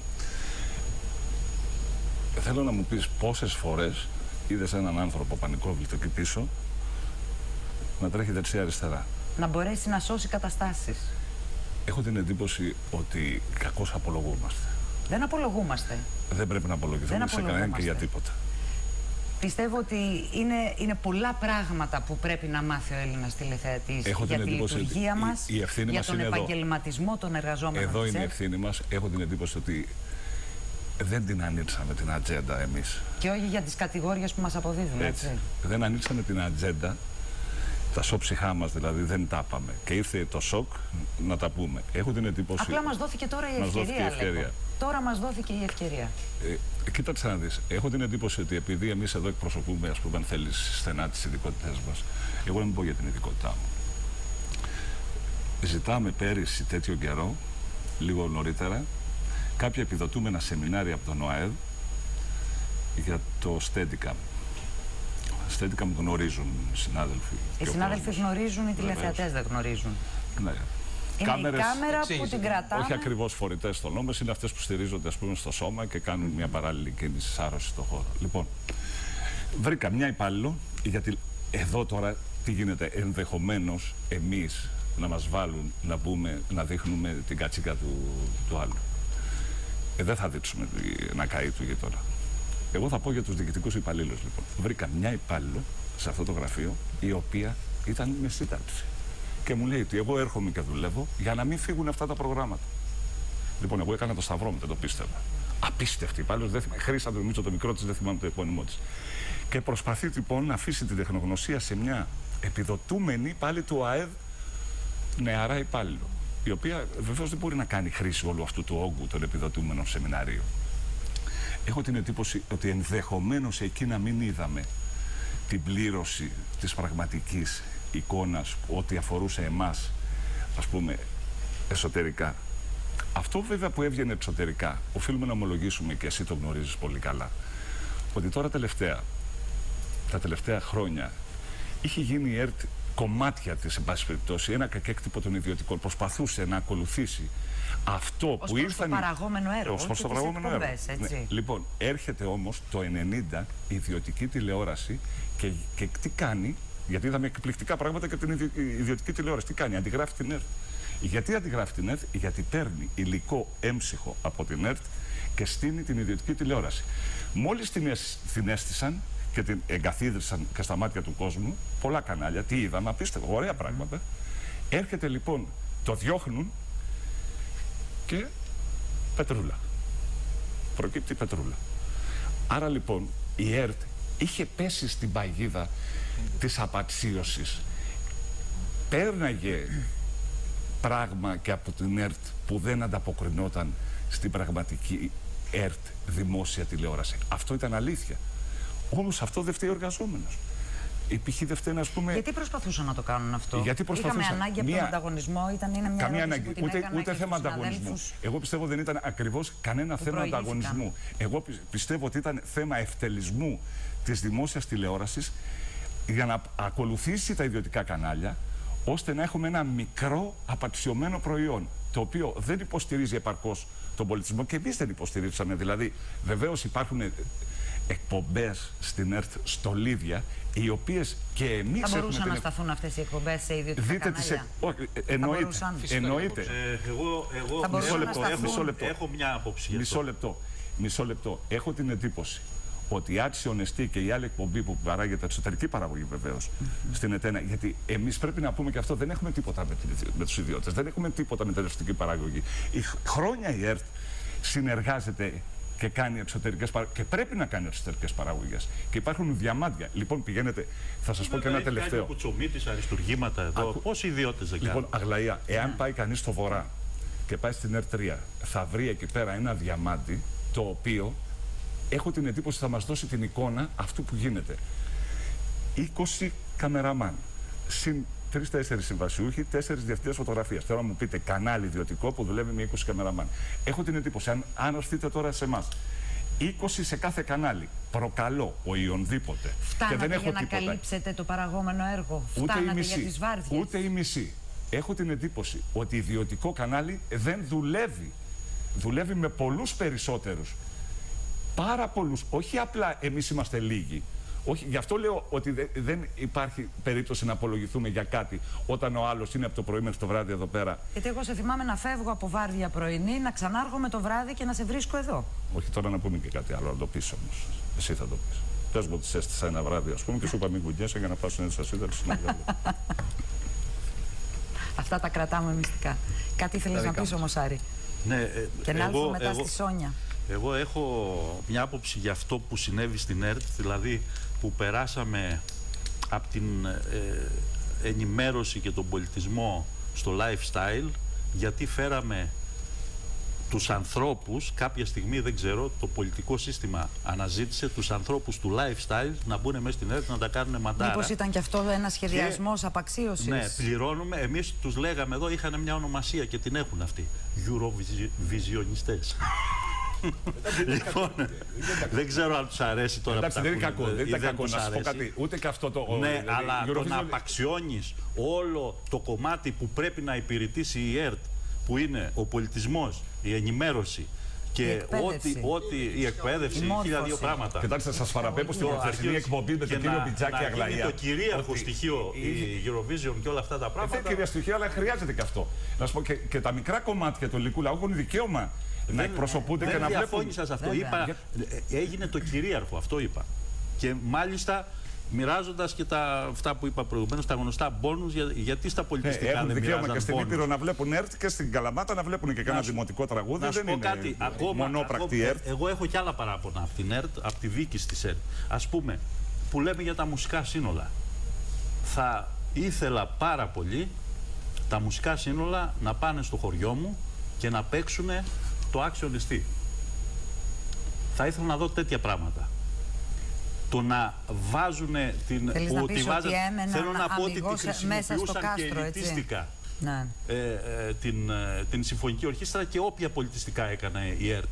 Δεν είναι μόνο η ελίτ και οι κύριοι που πάνε με τα κουστούμια και τις πασαρέλες για να πάνε να ακούσουν εν μέσω lifestyle το όποιο action εστί ή το όποιο μεγάλο έργο μπορεί να παίξει Έλληνα ή ξένου η Εθνική Συμφωνική, και να μην πάνε και στο τελευταίο χωριό να δώσουν μια παράσταση, να είναι και ένα εκπαιδευτικό μάθημα για τα σχολεία, για την κοινωνία, για τον τόπο, και που συνέβαινε και αυτό, αλλά δεν συνέβαινε στο μεγαλύτερο βαθμό. Στο μεγαλύτερο βαθμό έπρεπε όμως να συμβαίνει αυτό. Αγλαία, δηλαδή ο πολιτισμός και η παιδεία είναι η βάση μιας κοινωνίας και αυτό που θα της δώσει και μια προοπτική.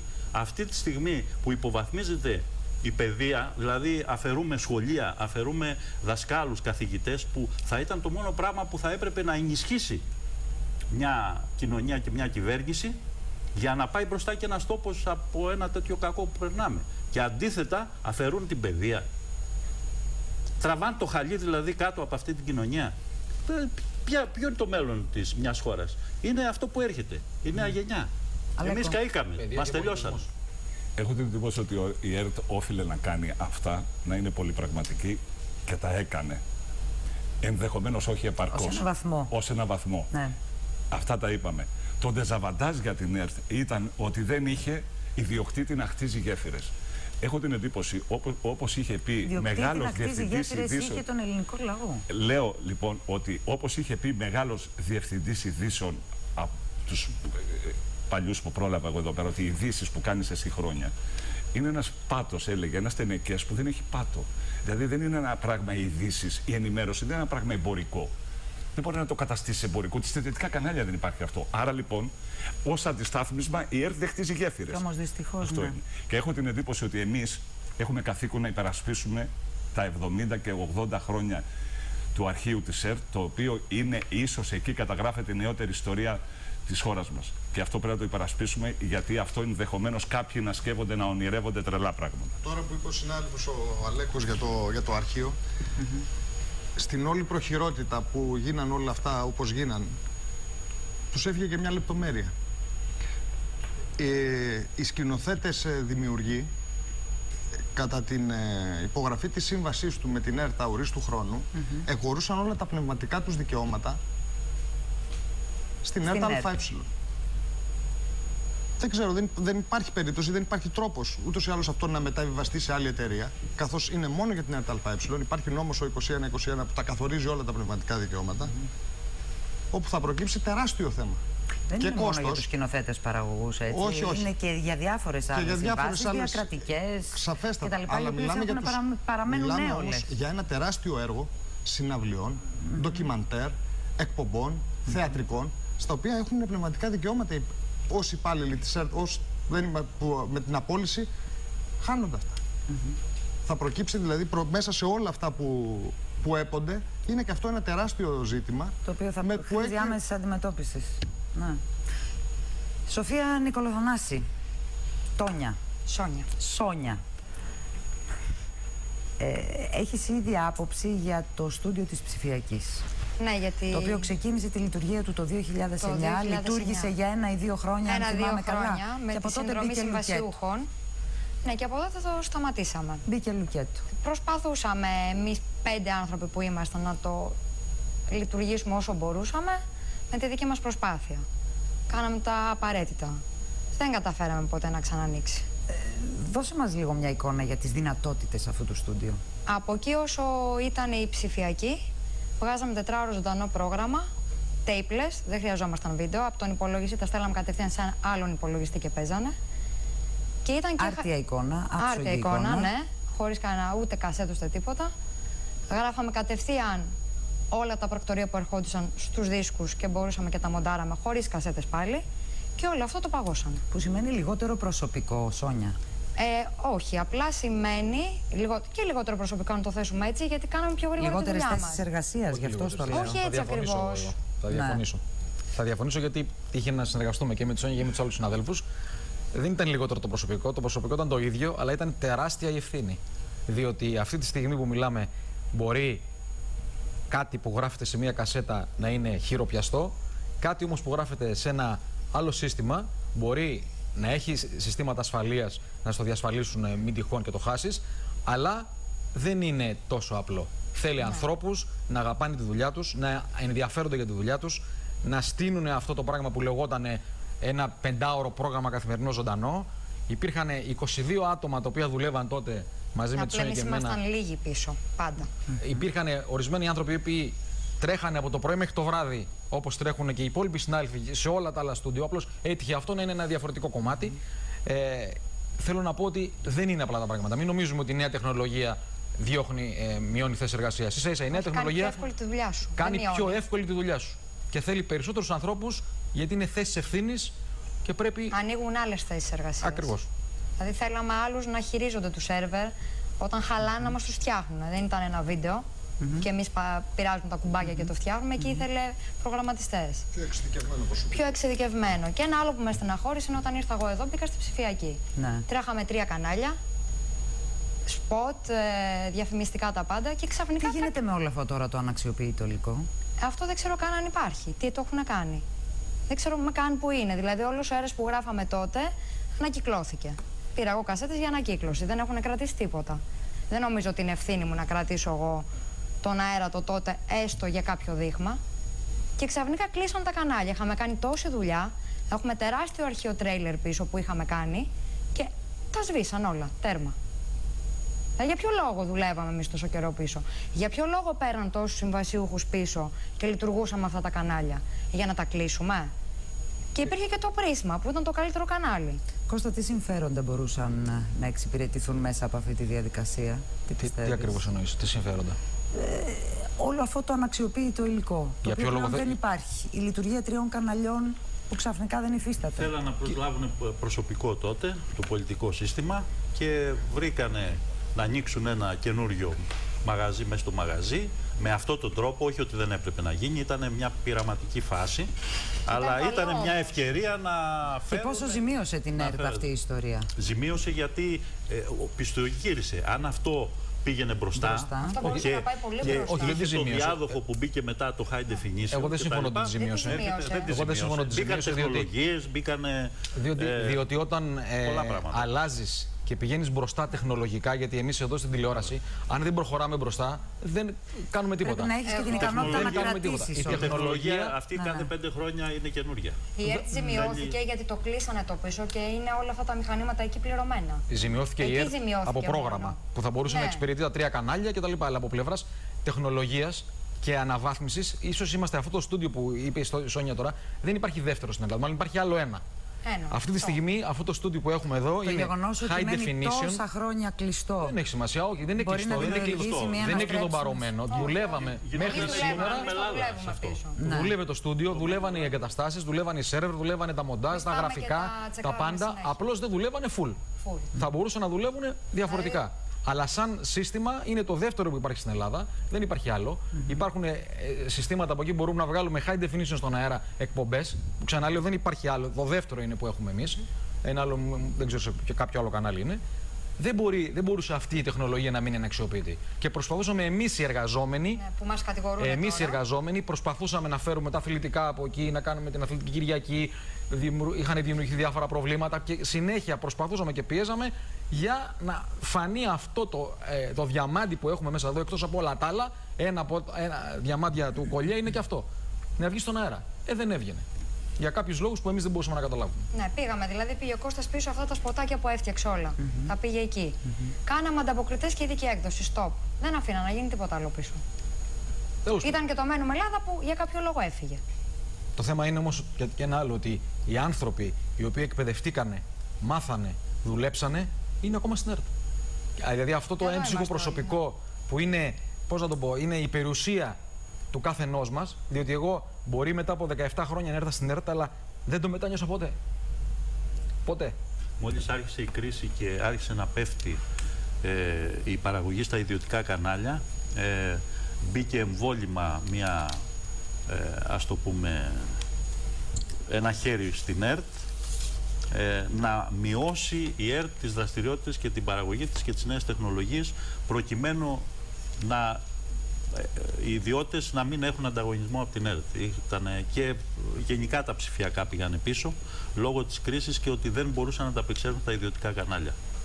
Αυτό ήταν. Ο εξοπλισμός όμως υπήρχε. Υπάρχει και θα υπάρχει. Δεν μπορεί αυτό δεν μπορεί να αλλάξει. Δεν ήθελε η ΕΡΤ να πάει μπροστά γιατί υπήρχε ο μεγάλος αδερφός. Δηλαδή οι τελευταίες κάμερες που πήραμε τώρα το καλοκαίρι για τους Ολυμπιακούς Αγώνες, θυμάσαι, Αλέκο. Κάμερες. Δεν ξέρω τι άλλο υπάρχηκε.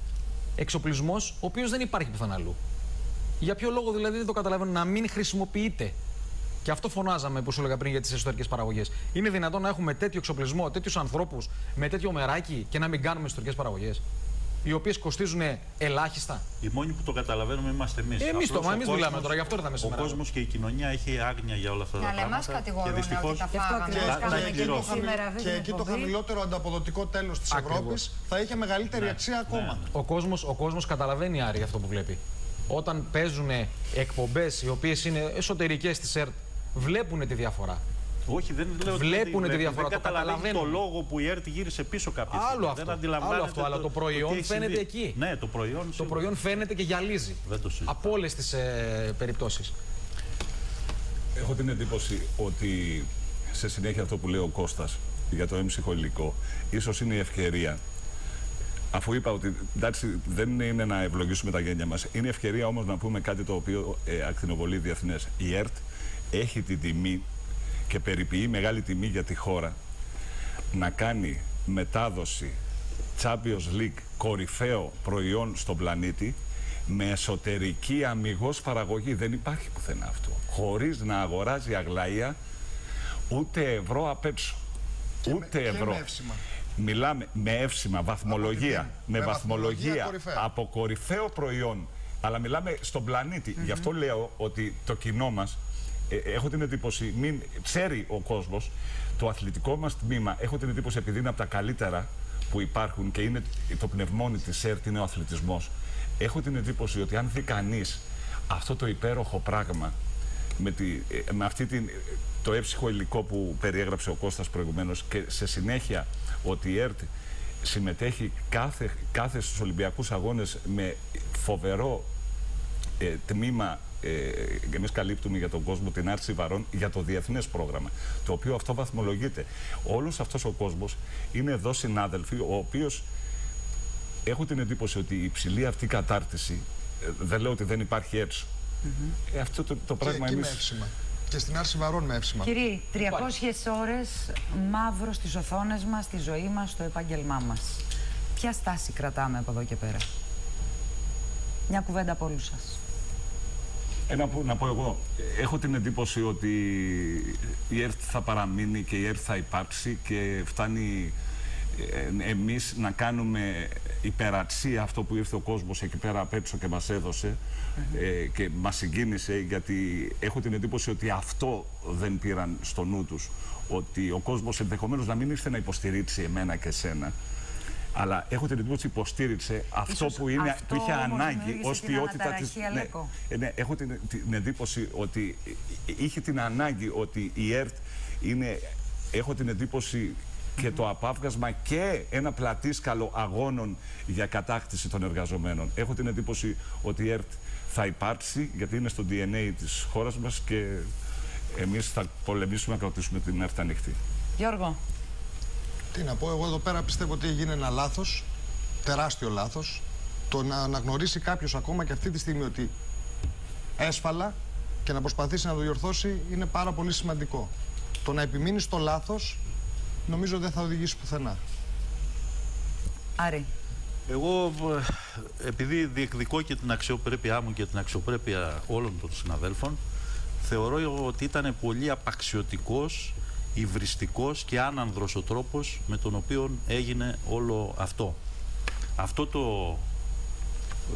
το υβρεολόγιο που όταν ανακοινώθηκε το κλείσιμο της ΕΡΤ για το προσωπικό, δηλαδή που χρεώθηκαν οι εργαζόμενοι όλο αυτό που έχει συμβεί από το πολιτικό σύστημα στην ΕΡΤ όσον αφορά τη διαφθορά και όλα αυτά, τα οποία και τα αναλύσαμε και έχουν αναλυθεί από πάρα πολλούς αυτό τον καιρό, θεωρώ ότι είναι άδικο να χρεωθούν στους εργαζόμενους όλες οι παθογένειες του πολιτικού συστήματος.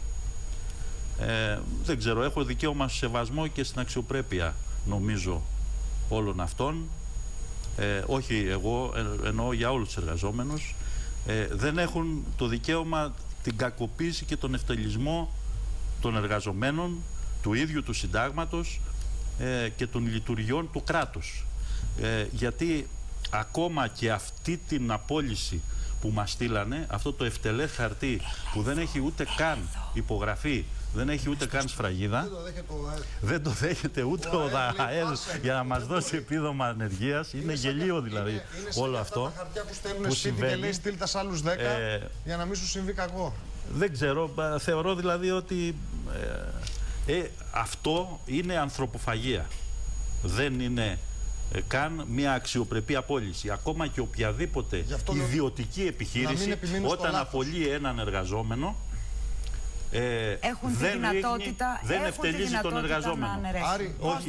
Κώστα, μια τελευταία κουβέντα. Κοντά 300. Δεν ξέρω, έχουμε 260 και 41. Θα γίνουν 600, 700, 800, 1000. Και εμείς ακόμα θα συνεχίσουμε να εκπέμπουμε. Σοφία. Εμένα με στεναχώρησε το γεγονός όχι μόνο ότι έκλεισε η ΕΡΤ, αλλά ότι χαρήκαν πολλοί που φύγανε 2.500 άνθρωποι από το δημόσιο και δεν είδαν παραπέρα.